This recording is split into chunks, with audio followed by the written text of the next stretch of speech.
Ya, bismillahirrahmanirrahim. Assalamualaikum warahmatullahi wabarakatuh. Selamat pagi Ananda semuanya. Nah, hari ini kita akan melanjutkan pembelajaran bersama Ibu. Nah, sebelum itu Ibu akan bertanya, bagaimana kabar Ananda hari ini? Tentu dalam keadaan sehat, bukan? Alhamdulillah, mudah-mudahan kita semua selalu ada dalam lindungan Allah Subhanahu wa Ta'ala. Amin.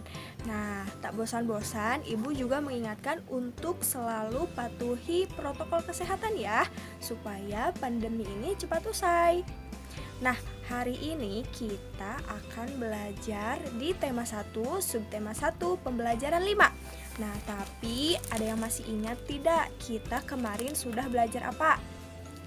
Ya, kemarin kita sudah belajar tentang simpulan teks laporan dan kita juga sudah belajar mengenai penerapan sila ketiga Pancasila dalam kehidupan sehari-hari ya.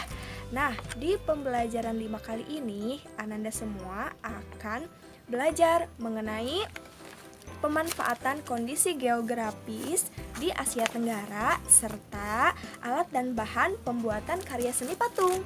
Wah, kegiatan pembelajaran hari ini tentu akan sangat menyenangkan. Namun, untuk menambah keberkahannya, tentu kita tidak lupa untuk berdoa terlebih dahulu. Ya, a'udzubillahi minasyaitonirrajim. Bismillahirrahmanirrahim. Raditu billahi robba wa bil islami dina wa bi Muhammadin nabiyya wa rasula. Rabbi zidni ilman warzuqni fahman birahmatika ya arhamar rahimin. Amin. Nah, mudah-mudahan ilmu yang kita pelajari hari ini bisa bermanfaat untuk kita semua ya. Nah, untuk itu simak video Ibu dan catat hal-hal pentingnya. Selamat belajar. Nah, Ananda semua masih ingat tidak ketika pembelajaran sebelumnya kita sudah mengetahui tentang kondisi geografis negara-negara di Asia Tenggara. Nah, apakah kondisi geografis tersebut berpengaruh terhadap kehidupan manusia? Kira-kira menurut Ananda semua berpengaruh atau tidak? Nah, kondisi geografis suatu negara itu sangat berpengaruh terhadap kehidupan manusia. Ya, di sini coba perhatikan bersama. Sebagian besar kawasan Asia Tenggara itu beriklim tropis dengan curah hujan tinggi dan suhu udara yang panas. Nah, hutan tropisnya kaya akan flora dan fauna. Hutan menghasilkan kayu dan rotan. Hanya Myanmar bagian utara yang beriklim subtropis. Nah, semua negara di kawasan Asia Tenggara memiliki wilayah laut. Laut banyak memberikan manfaat terkait sumber daya alamnya, yaitu seperti ikan dan hasil laut, jalur transportasi air, objek wisata, dan bahan tambang seperti minyak, gas, dan bumi. Nah, selain itu, coba kalian juga perhatikan ke sekeliling kalian. Nah, kondisi geografis Indonesia kan ada yang pegunungan, ya, ada yang ladang sawahnya juga luas. Nah, itu merupakan salah satu kondisi geografis yang mempengaruhi terhadap kehidupan manusia. Jadi, Indonesia itu komoditas terbanyaknya itu juga dalam hal padi, kelapa sawit, ya, tebu, kopi, kakao, teh, karet, dan tembakau. Nah, di bidang perikanannya juga antara lain ikan cakalang, kepiting, tuna, udang, tongkol, ya, dan rumput laut. Nah, beberapa wilayah memiliki potensi hasil tambang juga, seperti minyak, gas bumi, batu bara, tembaga, emas, dan perak. Wah, Indonesia itu sangat kaya akan sumber daya alam ya. Nah, untuk itu kondisi geografis Indonesia yang Masya Allah luar biasa sekali itu menjadikan Indonesia memiliki berbagai komoditas utama ya. Nah, selain Indonesia, negara-negara tetangga di Asia Tenggara juga memiliki komoditas sesuai dengan kondisi geografisnya, seperti misalnya Brunei Darussalam. Nah, Brunei Darussalam juga kaya akan barang tambang. Ya, salah satunya adalah minyak bumi. Nah, sebagian besar penduduknya bekerja sebagai penambang minyak bumi.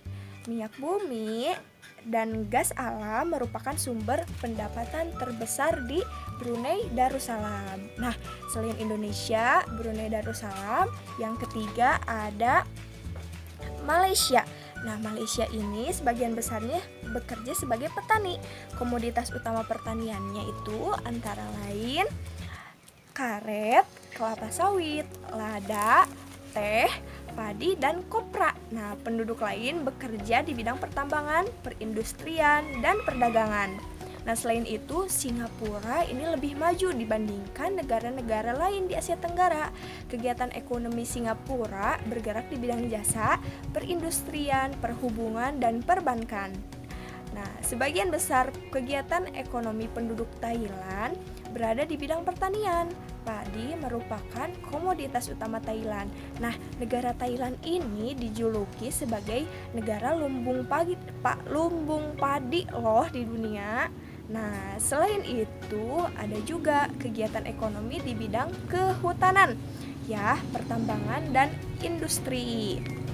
Devisa utama Thailand itu berasal dari kegiatan pariwisata, ya. Nah, negara selanjutnya yaitu Filipina. Nah, pertanian menjadi kegiatan ekonomi utama penduduk Filipina. Selain itu, warga Filipina juga bekerja di bidang pertambangan dan perdagangan. Ya, selanjutnya ada negara Kamboja. Bertani merupakan mata pencaharian utama penduduk Kamboja. Mereka mengolah lahan pertanian itu di sepanjang Sungai Mekong dan Danau Tonle Sap, ya. Padi dan karet merupakan hasil pertanian terbesar di Kamboja. Sungai Mekong juga dimanfaatkan sebagai lahan pertanian oleh penduduk Laos. Selain itu, mereka juga beternak. Nah, sama seperti beberapa negara di Asia Tenggara, pertanian menjadi kegiatan utama di Vietnam dan Myanmar. Padi merupakan hasil pertanian utama di kedua negara tersebut. Wah, karena kondisi alam geografis Asia Tenggara itu termasuk yang subur tanahnya, jadi tiap negara itu rata-rata menjadi mata pencahariannya itu petani dan memiliki komoditas utama yang berasal dari alam, ya.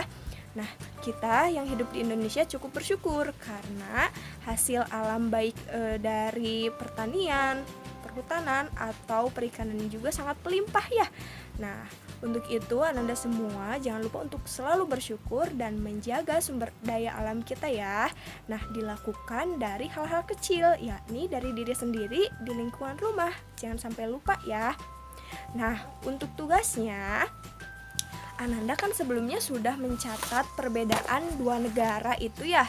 Nah, sekarang coba Ananda tambahkan dua negara yang sudah Ananda pilih, ditambahkan tentang kondisi geografisnya yang berpengaruh terhadap kehidupan manusia, seperti tadi yang sudah Ibu contohkan. Misalkan antara Indonesia dan Malaysia.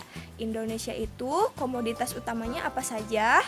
Sedangkan Malaysia komoditas utamanya apa saja? Ya, silahkan tambahkan pada diagram sebelumnya. Oke. Nah, itu adalah menambah wawasan kita terkait negara-negara di ASEAN, ya, terutama dari segi kehidupan ekonominya yang berkaitan dengan kondisi geografis. Nah, sekarang kita lanjutkan ke kegiatan selanjutnya, yakni kita akan mengetahui tentang merancang pembuatan patung. Nah, di pembelajaran sebelumnya Ananda kan sudah mengetahui bagaimana cara membuat bahan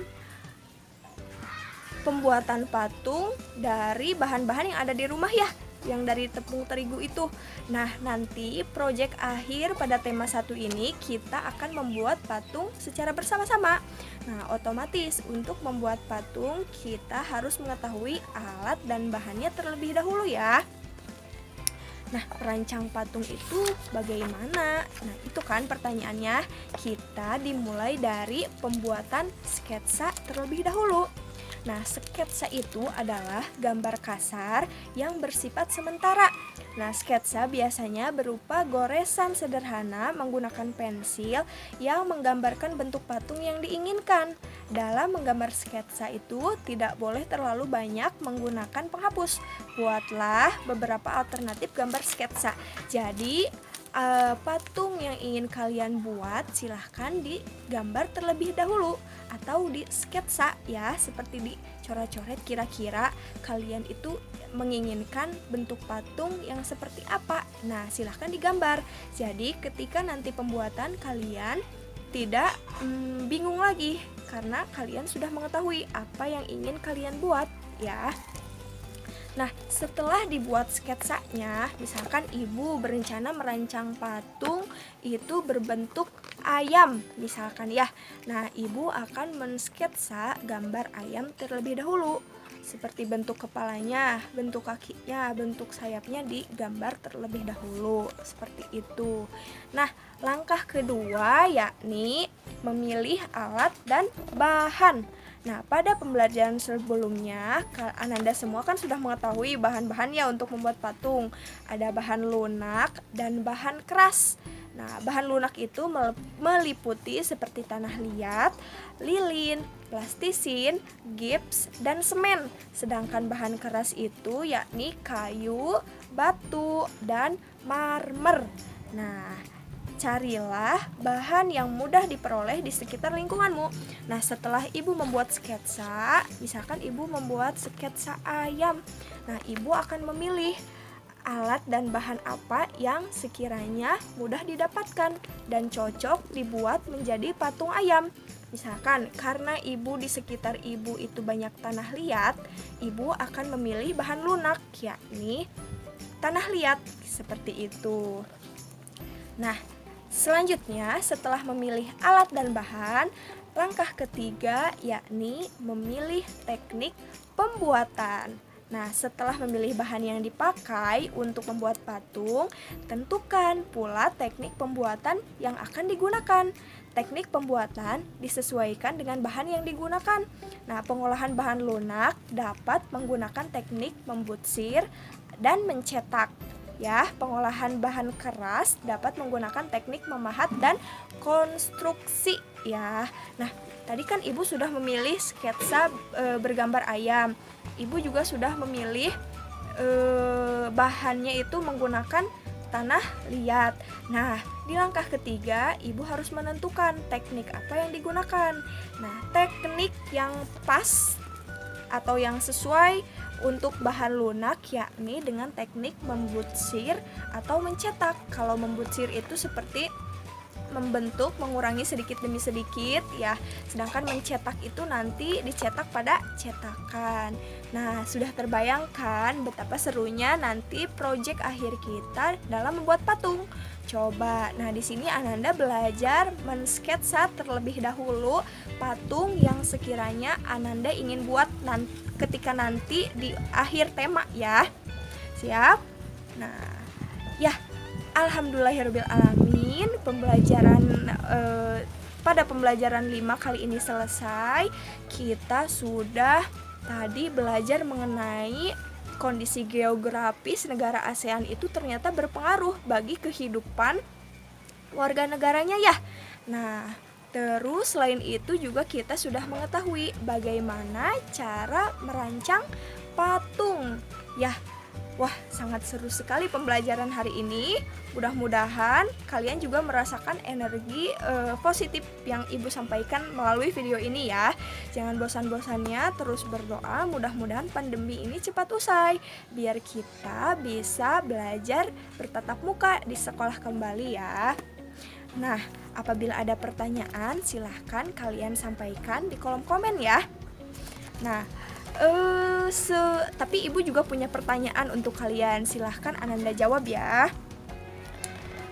Dari pembahasan tadi yang ibu sampaikan, kan ada 2 bahan pembuatan patung ya. Ada bahan lunak dan ada bahan keras. Coba sebutkan contoh bahan pembuatan patung yang termasuk bahan keras apa saja. Silahkan jawab di kolom komen. Ya, alhamdulillahirrabbilalamin. Untuk itu cukup sekian dari Ibu. Jangan lupa catat hal-hal pentingnya ya, dan kerjakan tugasnya. Jangan lupa apabila ada pertanyaan atau keraguan, sampaikan ke Ibu atau ke orang tua kalian. Ya, cukup sekian dari Ibu. Assalamualaikum warahmatullahi wabarakatuh.